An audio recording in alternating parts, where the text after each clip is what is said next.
การศึกษาและการฝึกจิตมันจึงเป็นการลงทุนในระยะยาวไม่เพียงแต่จะส่งผลในภพชาตินี้แต่มันยังส่งผลไปยังถึงอนาคตการที่เราไม่สามารถบอกได้ว่าดวงจิตเราจะเดินทางไปที่ไหนเมื่อไหร่ทำไมต้องศึกษาเรื่องจิตวิญญาณหากพูดถึงคำว่าจิตวิญญาณคำนี้หมายถึงอะไรมีรูปร่างลักษณะเป็นอย่างไรคงไม่สามารถเอาคำว่าจิตวิญญาณมาโชว์ให้ทุกคนได้เห็นในเชิงประจักษ์แบบรูปธรรมแต่จิตวิญญาณคำนี้ต้องสัมผัสด้วยตัวของตัวเองเท่านั้นจึงจะรู้ว่ามีจริงจากเนื้อหาข้างต้นทำให้เห็นว่านี่จึงเป็นข้อจำกัดที่ทำให้ใครต่อใครหลายคนไม่ได้ให้ความสำคัญกับเรื่องจิตวิญญาณทั้งที่จริงแล้วมันเป็นสิ่งเดียวที่คุณมีตั้งแต่กำเนิดสิ่งเดียวที่เป็นของคุณและเป็นสิ่งมหัศจรรย์ที่จะนำพาชีวิตของคุณเข้าสู่ความผาสุกได้ตลอดกาลจิตวิญญาณไม่มีวันตายแต่ตัวของเราตายได้ทุกเมื่อเรามิอาจรู้ได้เลยว่าเราจะตายเมื่อไหร่วันไหนกายนี้ที่เราบอกว่ามันเป็นของเราสุดท้ายเราก็เอาเขาไปไม่ได้เช่นกันเนทหากแปลความหมายตรงตัวมันก็หมายถึงความตายการสูญสลายหายไปไม่มีวันฟื้นคืนแต่กลับกันในเส้นทางแห่งจิตวิญญาณมันกลับเป็นจุดสิ้นสุดและจุดเริ่มต้นใหม่พร้อมๆกันมันคือการจบเรื่องราวเก่าละทิ้งสิ่งเก่าๆและพร้อมก้าวไปข้างหน้าไปสู่จุดเริ่มต้นสิ่งใหม่ๆที่ยอดเยี่ยมด้วยเช่นกันในอีกนัยยะหนึ่งของความตายมันหมายถึงช่วงจังหวะแห่งการเปลี่ยนแปลงสถานการณ์ที่ร้ายให้กลับกลายเป็นดีจบจากเรื่องราวในอดีตที่เลวร้ายพลิกฟื้นและคืนชีพใหม่เริ่มต้นเรื่องราวใหม่ๆที่ดียิ่งขึ้นกว่าเดิมซึ่งในสำหรับไพ่ทาโร่เองก็มีไพ่เดทนะคะที่มีลักษณะคำแปลที่เป็นทางทิศเดียวกันอีกด้วยในชีวิตของคนเราไม่ได้มีใครหนีพ้นความตายได้มนุษย์ทุกคนเกิดมาบนโลกใบนี้รวมถึงตัวเราเองด้วยต่างก็ต้องตายจากโลกใบนี้ไปด้วยกันทั้งสิ้นขึ้นอยู่กับวาระและระยะเวลาของแต่ละคนบนโลกใบนี้ที่ไม่เท่ากันก็เพียงเท่านั้นทั้งหมดที่เรากล่าวมานี้ไม่ได้มีจุดประสงค์เพื่อให้ทุกคนเกิดความกลัวนะคะตรงกันข้ามเราอยากให้ทุกคนหลุดพ้นจากความกลัวโดยเฉพาะการกลัวความตายค่ะความตายมันเป็นเรื่องธรรมชาติของสิ่งมีชีวิตบนโลกใบนี้ค่ะมันคือการสิ้นสุดวาระและหน้าที่ที่นี่โดยทำการสละร่างกายหรือกายเนื้อเอาไว้ที่นี่และทำการถอดจิตหรือย้ายจิตวิญญาณออกจากร่างก็เพียงเท่านี้ดวงจิตของผู้ที่ล่วงลับไปแล้วจะยังคงอยู่เสมอนะคะเป็นอิสระและเป็นอมตะเพียงแค่เรามองไม่เห็นซึ่งต่างจากกายเนื้อที่สามารถสูญสลายไปได้ความเป็นอิสระและเป็นอมตะของจิตวิญญาณนี้เราทุกคนมีจิตวิญญาณของตัวเองที่มีแหล่งที่มาไม่เหมือนกันมีความเป็นเอกลักษณ์ที่เฉพาะตัวไม่เหมือนกันจึงไม่ต้องแปลกใจว่าทำไมเราถึงมีความชอบที่ไม่เหมือนกันมีนิสัยที่ไม่เหมือนกันเป็นดวงจิตที่แม้แต่ความตายก็พรากไปจากเราไม่ได้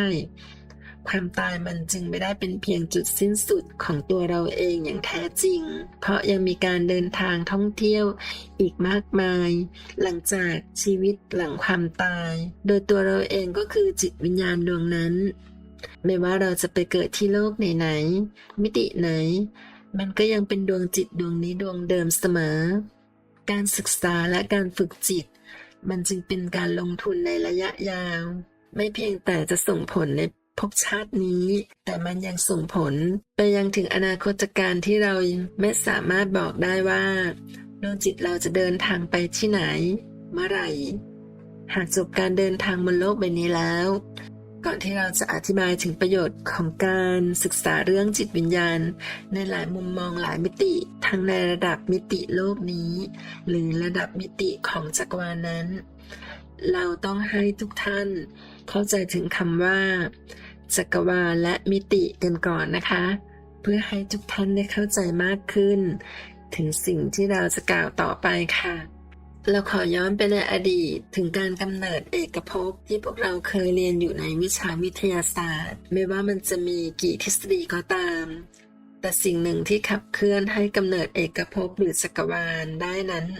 ก็คือพลังงาน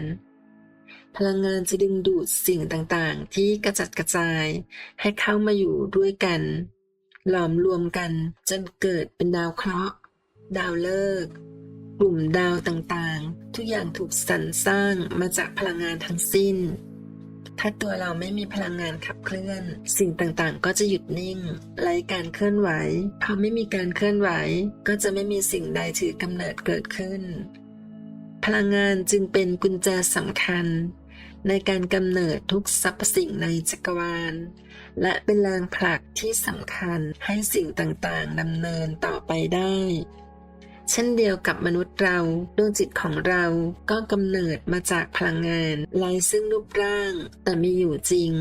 และร่างกายของเราต่างก็กำเนิดมาจากพลังงานเช่นกันหากโยงเข้าทางวิทยาศาสตร์สักหน่อยมันก็คือการที่สิ่งเล็กๆหรือว่าอะตอมโมเลกุลต่างๆมาหลอมรวมกันเกิดเป็นเซลล์รวมกันเกิดเป็นร่างกายกระบวนการนี้คล้ายคลึงกับการกำเนิดเอกภพหรือจักรวาลเป็นสิ่งที่กว้างใหญ่มหาศาลขอบเขตของจักรวาลอยู่ที่ใดใครก็ไม่ทราบได้พลังงานของจักรวาลได้ให้กำเนิดและครอบคลุมทุกสิ่งทุกอย่างทั้งดาวเคราะห์ดาวฤกษ์ดวงดาวกาแล็กซี่ทั้งหมดในอวกาศรวมถึงโลกของเราด้วยที่อยู่ในระบบสุริยะทั้งหมดทั้งมวลล้วนอาศัยอยู่ในจักรวาลผู้ปกคลุมทุกสิ่งเราจึงเรียกจักรวาลว่าเป็นพลังงานต้นกำเนิดถึงแม้ว่าเราจะอาศัยบนดาวเคราะห์โลกตัวเล็กนิดเดียวเมื่อเทียบกับจักรวาลอันกว้างใหญ่แต่ทุกท่านเห็นอะไรไหมคะก่อนจะกำเนิดจักรวาลมาได้สิ่งสำคัญที่สุดก็คือพลังงานและพลังงานนี้ก็มีอยู่ทั่วไปทุกหนทุกแห่งบนโลกของเรา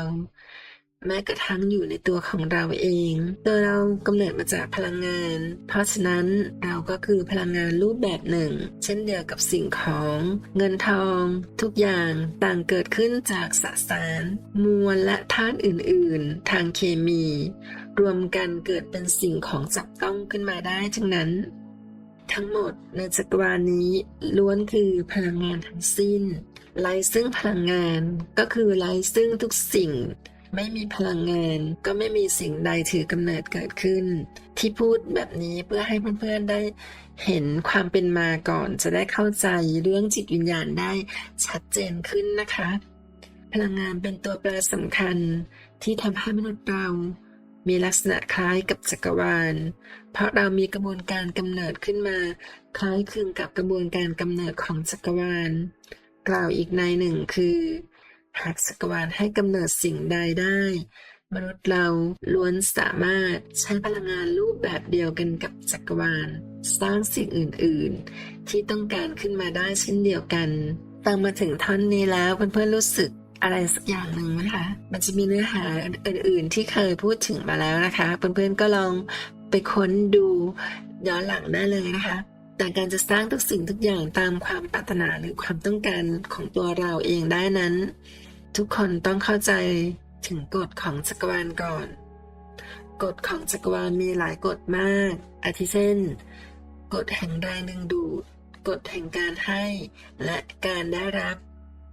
ในส่วนข้อมูลเรื่องกฎเหล่านี้เพื่อนๆก็สามารถไปดูคลิปย้อนหลังได้นะคะเราศึกษาจักรวาลและทำความเข้าใจกฎของจักรวาล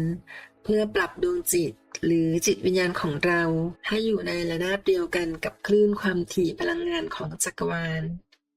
ยิ่งใหญ่มั่งคั่งเหลือเฟือมหาศาลได้มากเท่าใดตัวเราเองก็สามารถยิ่งใหญ่มั่งคั่งเหลือเฟือมหาศาลได้มากเท่านั้นเช่นกันนี่คือเรื่องจริงนะคะเพื่อนๆจักรวาลมอบสิ่งที่พิเศษนี้ให้กับมนุษย์บนโลกใบนี้ทุกคนเสมือนเราก็คือจักรวาลนั่นเองเราทุกคนคือจักรวาลของตัวเองพ ราะรูปแบบของการกำเนิดเซลล์ร่างกายและพลังงานดวงจิตทุกอย่าง เราถอดแบบมาจากการกำเนิดของจักรวาลทั้งสิ้น เมื่อรูปแบบมันเหมือนกันมันต่างกันแค่สเกลเพราะฉะนั้นเราก็สามารถทำในสิ่งที่จักรวาลทำได้เช่นกันในจักรวาลของเรามีมากมายหลายมิติโลกที่เรากำลังอาศัยอยู่ตอนนี้ก็คือมิติที่3หรือเรียกว่ามิติแห่งกายเนื้อที่มีอยู่3สภาวะได้แก่กายจิตและจิตวิญญาณส่วนมิติของวิญญาณในภาษามนุษย์ที่เราเรียกว่าพูดผีหรือวิญญาณของคนตายนั่นก็คือมิติที่4แต่สิ่งที่เราไม่สามารถมองเห็นได้ไม่ได้แปลว่าพวกเขาทั้งหมดจะอยู่เพียงแค่มิติที่4นะคะbeing มากมายที่อยู่ในมิติที่สูงกว่านั้นพวกเขาเหล่านั้นบางก็ไม่มีกายเนื้อบางก็อาจจะมีกายเหมือนกับเราแต่พวกเขามีวิวัฒนาการไปกว่ามนุษย์เรามาก